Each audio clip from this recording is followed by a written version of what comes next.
Hello everyone, कैसे हैं आप सब लोग। Welcome back to ICT virtual classroom Dehradun. मैं निखिल राणा क्लास 8 का अपना मैथ्स का टॉपिक कंटिन्यू करेंगे, जो कि अंडरस्टैंडिंग क्वाड्रिलेटरल्स। तो चलिए अपनी क्लास शुरू करने से पहले हम नीचे की तरफ थॉट ऑफ द डे लेके चलते हैं। तो आज का थॉट ऑफ द डे है बच्चों, कोई भी काम तब तक संभव लगता है जब तक इसे किया नहीं जाता। जी हाँ, कोई भी काम बच्चों तब तक असंभव लगता है जब तक हम उसको कर नहीं लेते, जब तक हम उसमें पार्ट नहीं कर लेते। फॉर एग्जाम्पल, कुछ काफी बच्चे आप देख रहे होंगे क्वेश्चन में, बुक्स में देखते होंगे फिगर्स बनी है ना, क्या फिगर्स है, कैसे इसको सॉल्व करेंगे आप, बड़ी ट्रिकी फिगर्स हैं, कैसे इसको करेंगे। बट जैसा आप उसमें करोगे, जैसा आप उसको करने लगोगे, उसको जानने लगोगे, तो कितने इजी होता है क्वाड्रिलेटरल सॉल्व करना, है ना। अगर आप दूर से ही देख रहे हैं, पेज पर कि हाँ क्या फिगर है, कैसे निकालेंगे इसमें, तो बड़ा, बट आपने क्या किया, आपने कुछ मतलब हम क्या बोला बच्चों, क्या था हमारा ये था कि हमें तब तक ही देखिए, काम तब तक ही हमें कठिन लगता है, संभव लगता है, जब तक हम उसे कर नहीं लेते। और जैसे आप उसके बारे में पढ़ते हैं या करते हैं, तो आपको चीजें आसान लगने लगती है। तो ये चीज हर हर जगह लागू करता है,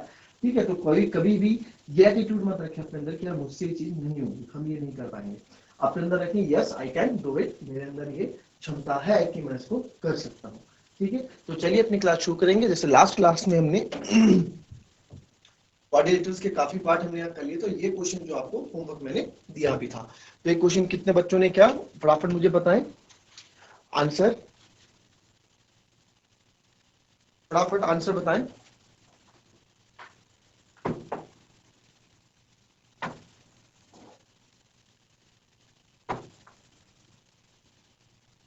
चलिए देखिए, कुछ नहीं था इस क्वेश्चन में, सिंपल था कि आप देखेंगे, मैंने आपको बताया कि ये पैरेललोग्राम है, तो जो आपका 26 है वो 3y माइनस 1 के बराबर होगा। क्यों? Opposite sides equal.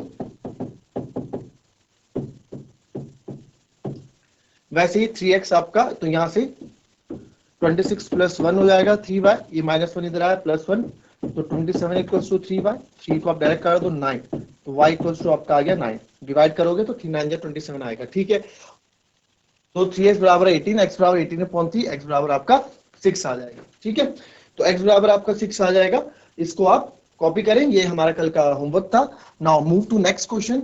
Next question हमारा ये है आपके स्क्रीन पे प्रेजेंटेशन जो आपकी स्क्रीन में देख रहे हैं आप क्वेश्चन, ये हमारे पास एक क्या है ना, एक हमारे पास ये पैरेललोग्राम है, दो, सन एंड रन, ठीक है। तो SUN, इसको क्वेश्चन के बारे में क्या है मैं आपको थोड़ा डिटेल से समझा देता हूं कि क्या है। चलो यहाँ पे भी आपको एक्स एंड वाई निकालना है, यहाँ पे भी एक्स एंड वाई निकालना है। Find x and y, find x and y, and RUNS runs, और RUNS इज पैरेललोग्राम।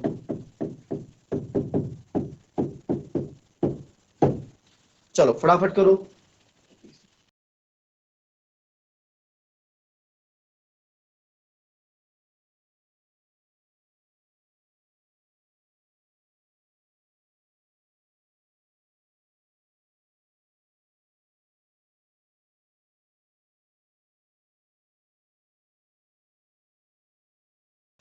चलिए हो गया। प्रॉपर्टी याद करें इसकी, प्रॉपर्टी बच्चों देखो, पैरेललोग्राम की प्रॉपर्टी हमें क्या कहती थी, पैरेललोग्राम की प्रॉपर्टी हमको क्या कहती थी, पैरेललोग्राम की property,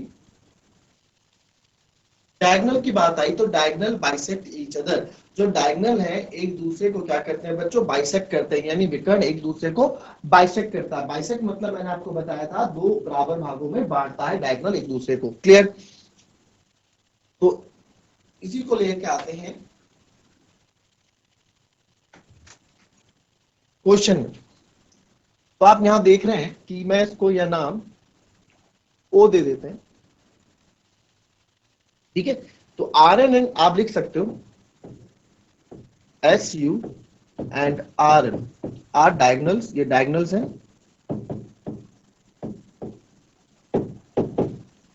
SU and RN are diagonals, ये हमारे डायगोनल्स हैं, ठीक है। SU एंड RN पूरे डायगोनल्स हैं, तो देयरफॉर अब SU में हम आते हैं, देयरफॉर SO बराबर OU। क्या बोला मैंने, SO बराबर OU। क्यों? क्योंकि आपको पता है कि डायगोनल एक दूसरे के, ये डायगोनल एक दूसरे को क्या करते हैं, बाइसेक्ट करते हैं बराबर भागों में, ठीक है। तो यहां पे हम लिख सकते हैं diagonals of parallelogram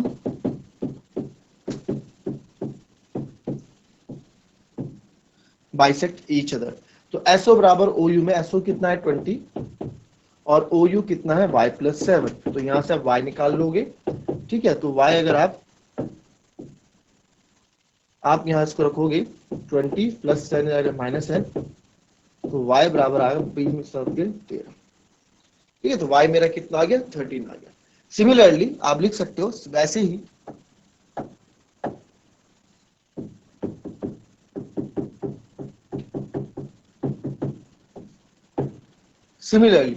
सिमिलरली आपने क्या देखा, आर ओ बराबर ओ एन, आर ओ बराबर ओ एन, जो आर ओ है वो ओ एन के बराबर है। तो आर ओ, ये भी क्यों, सेम रीजन देंगे आप,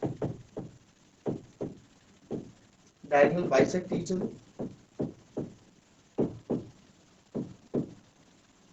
ठीक है, डायगोनल बाइसेक्ट ईच अदर, तो आप देखते हो आर ओ यहां पे हो जाएगा 16 equals to x plus y बच्चों। तो 16 y आपने अभी निकाला है, इससे पहले y हमने निकाला है 13, तो x y की जगह मैं 13 रख दूंगा, 13 इधर आ जाएगा, तो 3 इक्वल्स टू x, तो यहां पे मैं लिख सकता हूं x बराबर 3। तो हमारे दोनों आंसर आ गए, x 3 और y 13। ठीक है, कॉपी करें इसको।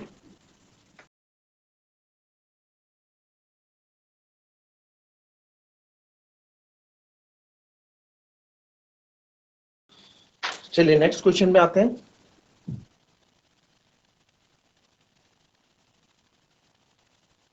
इसमें बच्चों एक क्वेश्चन है, ठीक है, wrist and clue are parallelogram. अच्छा, इसमें एक चीज है,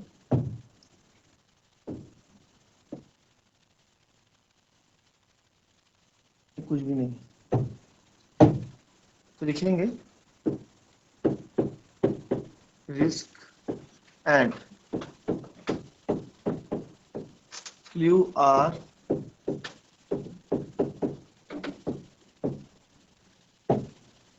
पैरेललोग्राम। ठीक है, रिस्क एंड क्लू क्या है, हमारे पैरेललोग्राम है। आपको क्या निकालना है, फाइंड एक्स, एक्स आपको निकालना है। ठीक है, चलिए आपको एक्स की वैल्यू निकालनी है। बड़ा अच्छा क्वेश्चन है, सिंपल सा क्वेश्चन है, कर डालें इसको।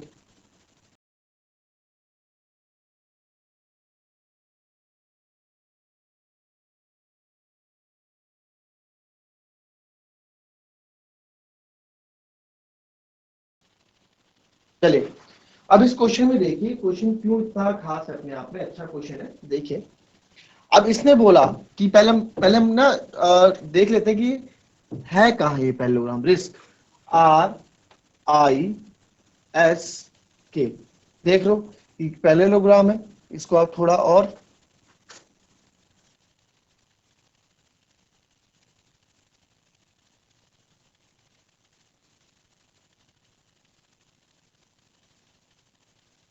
हम देख पा रहे हैं कि ये ये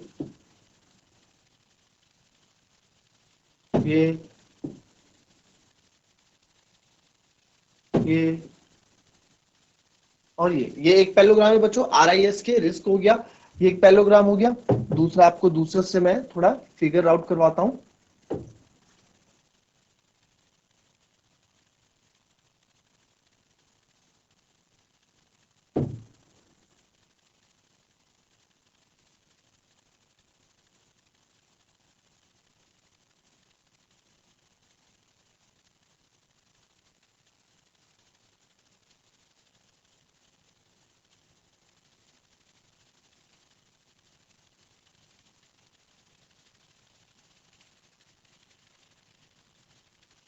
ये क्या क्लू बोला ना, सी,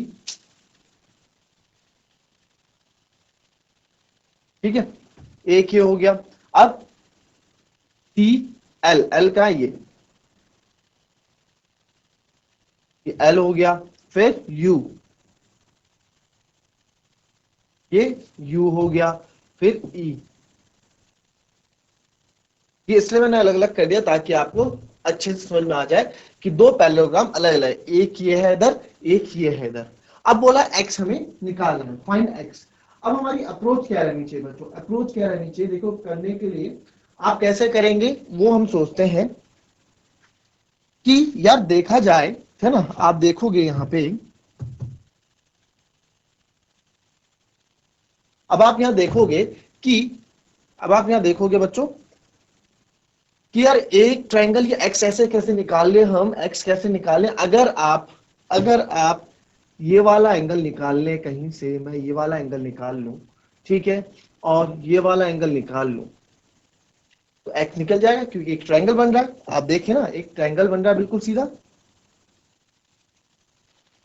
तो देखिए कुछ ऐसा ट्रायंगल नहीं बन रहा है यहाँ पे, जो हमने यहाँ पे एक्स है ये और ये निकल जाए तो हम एंगल सम प्रॉपर्टी लगा के आंसर निकाल देंगे। बन रहा है कि नहीं बन रहा है ना, हम इसको कर सकते हैं ऐसे।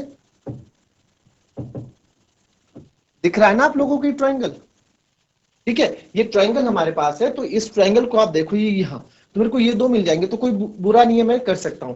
तो चलिए ये एंगल आप देखोगे, ये वाला एंगल तो यार किसका है, ये वाला एंगल आप बोलोगे कि यार ये वाला एंगल तो इसका अपोजिट है, तो मेरे को ये मिल जाए तो मैं आंसर निकाल सकता हूं, है ना, हमें ये मिल जाए तो हम आंसर निकाल सकते हैं। बट हमारे पास तो एंगल आर है ही नहीं, हमारे पास तो एंगल आर है ही नहीं, तो कैसे करेंगे हम ये चीजें। फिर आपको समझ में आता है कि यार एंगल आर निकालने की जरूरत नहीं, मेरे पास एक एडजेसेंट एंगल की प्रॉपर्टी एक और है, कि हमारे पास एक एडजेसेंट एंगल की प्रॉपर्टी एक और है जो हम पढ़ते आ रहे हैं, उसका यूज करेंगे। तो आप लिख सकते हैं यहां पे कि angle K plus angle S equals to 180 degree, angle K ये हो गया, एंगल एस ये हो गया 180 डिग्री। रीजन देंगे,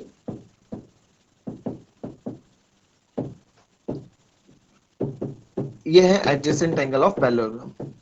तो sum of adjacent angle of parallelogram 180 होता है ना। आसन कोण है ये पैरेललोग्राम के, तो एंगल के क्या है 120, एंगल एस में निकाल रहा हूं 180, एंगल एस आ जाएगा 180 माइनस 120, तो एंगल एस आ गया 60 डिग्री, ठीक है। नाउ अब मैं इस एंगल को निकालूंगा, जरा इस एंगल को मेरे को बताएं कि एंगल क्या होने वाला है आपका।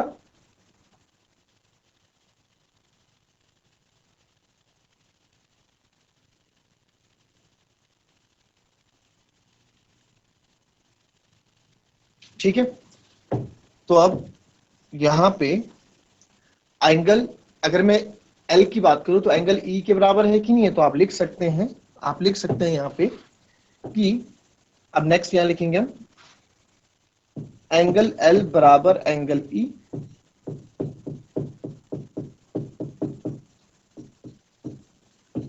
अपोजिट एंगल ऑफ पैरेललोग्राम, क्योंकि sir opposite angle of parallelogram equal होते हैं, तो देयरफॉर एंगल ई जो है आपका आ जाएगा 70 डिग्री, ठीक है। तो बस अब आप देखेंगे ये एक ट्रायंगल बन रहा है, इसको आप कोई पॉइंट यहां पे कंसीडर कर दो, ओ कंसीडर कर दो, ठीक है। तो आप बोल सकते हैं नाउ इन ट्रायंगल EOS, है ना, EOS है, angle E plus angle O plus angle S बराबर 180 डिग्री। तो एंगल E क्या है हमारा 70 है, एंगल O क्या है हमारा, वो हमें निकाल x है, और एंगल S क्या है हमारा 60, ठीक है। एंगल E क्या था बच्चों 70 था, O x था, S 60 था, तो 70 और 60 130 plus x equals to 180, x बराबर आपका आ जाएगा 180 माइनस 130, तो x बराबर आ जाएगा 50। तो x की वैल्यू क्या आ गई हमारी 50 आ गई, क्लियर। तो this is your final answer. इस तरह से क्वेश्चन करना था, अच्छा क्वेश्चन था, कॉपी कर लिया इसको।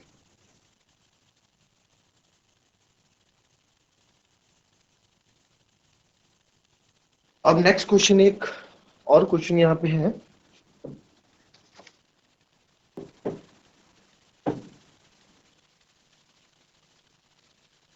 क्या है RENT, rent is a rectangle. ये क्या एक रेक्टेंगल है, ठीक है। इट्स डायगोनल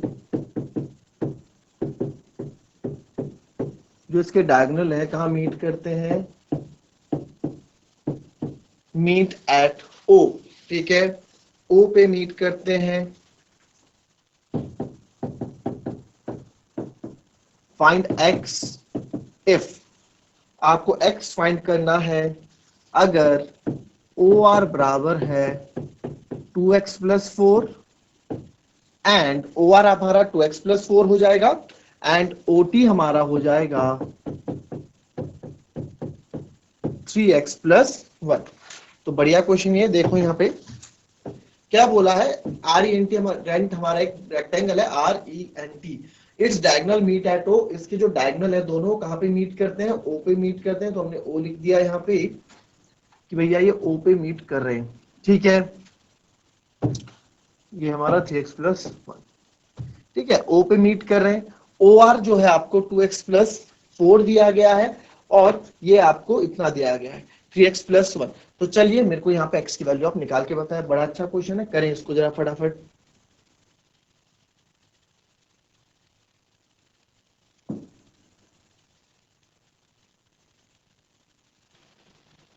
चलिए कीजिए इस क्वेश्चन को। रेक्टेंगल की प्रॉपर्टीज याद है, रेक्टेंगल की प्रॉपर्टीज याद है क्या?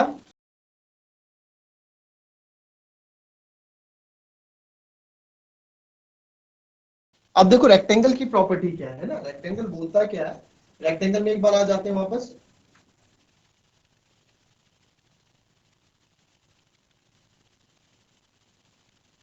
अब देखो यहाँ पे डायगोनल की ज्यादा बात हो रही है, तो साइड्स हमें दी नहीं है, तो डायगोनल्स वाली प्रॉपर्टी देखते हैं कि दोनों डायगोनल्स ना इक्वल होते हैं, दोनों डायगोनल्स आपके इक्वल होते हैं, दोनों विकर्ण आपके बराबर होंगे और दोनों विकर्ण एक दूसरे को समद्विभाजित भी करते हैं, यानी कि बोथ डायगोनल एक दूसरे को बाइसेक्ट भी करते हैं। ठीक है, हमने ये चीज समझ ली कि भाई ये प्रॉपर्टी हमारे किसके, रेक्टेंगल की। ठीक है, तो अब आपने देखा कि यार यहाँ पे ओ आर कितना दिया गया है, ओ आर आपको 2x प्लस 4 दिया गया है, तो ये 2x प्लस 4 हुआ और OT आपको 3x प्लस 1 दिया गया है, तो मैंने 3x प्लस 1 लिख दिया। ठीक है, अब क्योंकि बिकॉज आप लिख सकते हैं both diagonals are equal in rectangle, दो रेक्टेंगल में दोनों डायगोनल्स इक्वल होते हैं, तो आप लिख सकते हैं कि आर एन बराबर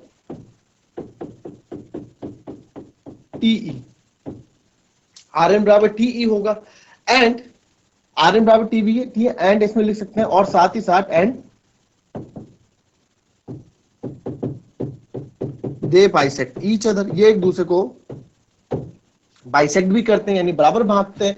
तो जब ये दोनों बराबर हैं, अगर ये 10 होगा तो ये वाला भी 10 होगा और एक दूसरे को बराबर काटते भी हैं, है ना। मैंने क्या बोला, अगर आर ई टी, देखो अगर ई टी 10 है और वैसे ही आर एन भी कितना होगा, फिर 10 होगा क्योंकि इक्वल होते हैं और ये एक दूसरे को 5 प्लस 5 में बांटता है और ये भी 5 प्लस 5 में बांटता है, क्योंकि वो क्या करते हैं, एक दूसरे को बाइसेक्ट करते हैं, बराबर बराबर भागों में बांटते हैं, है ना। ये भी बोला है, तो क्या इससे मैं इसको और इसको बराबर नहीं रख सकता, तो लिख सकते हैं देयरफॉर जो हमारा आर ओ है, ठीक है, या फिर ओ आर है, बराबर हो जाएगा ओ टी के। तो O R is 2x plus 4 equals to 3x plus 1, तो ये आएगा 2x minus 3x 1 minus 4, 2x minus 3x is minus x and minus 1 minus 4 is minus 3, है ना। माइनस से माइनस कट गया तो x बराबर क्या आ गया, 3। तो x की वैल्यू बच्चों हमारी क्या आ गई, 3 आ गई। 2x minus 3x is minus x, क्योंकि plus minus minus sign minus का बड़ा है तो माइनस x आएगा। सारी रेक्टेंगल की प्रॉपर्टी हमने इसमें यूज की। ठीक है, कि रेक्टेंगल में क्या होता है, बोथ डायगोनल्स इक्वल होते हैं, ET बराबर RN होता है। तो जब ये इक्वल होते हैं तो एक दूसरे को इक्वल भागों में बांटते भी हैं, क्योंकि प्रॉपर्टी बोलती है ऐसी कि डायगोनल बाइसेक्ट ईच अदर, है ना। तो हमने बाइसेक्ट करा तो दोनों बराबर होंगे, यहां से हमने सॉल्व कर x की वैल्यू हमने निकाल दी। क्लियर, तो ये था हमारा चैप्टर और कल हम जो है नेक्स्ट क्लास में स्क्वायर रूट आपको मैंने पढ़ा रखा है, स्क्वायर रूट थोड़ा बहुत रिवाइज करके उसके बाद उसके क्वेश्चन लगाना हम स्टार्ट करेंगे। ठीक है, एक उस चैप्टर को भी हम जल्द से जल्द फिनिश कर देंगे। ठीक है, तो चलिए मिलते हैं अपनी नेक्स्ट क्लास में, तब तक के लिए be happy, be healthy and be safe. Thank you and have a nice day.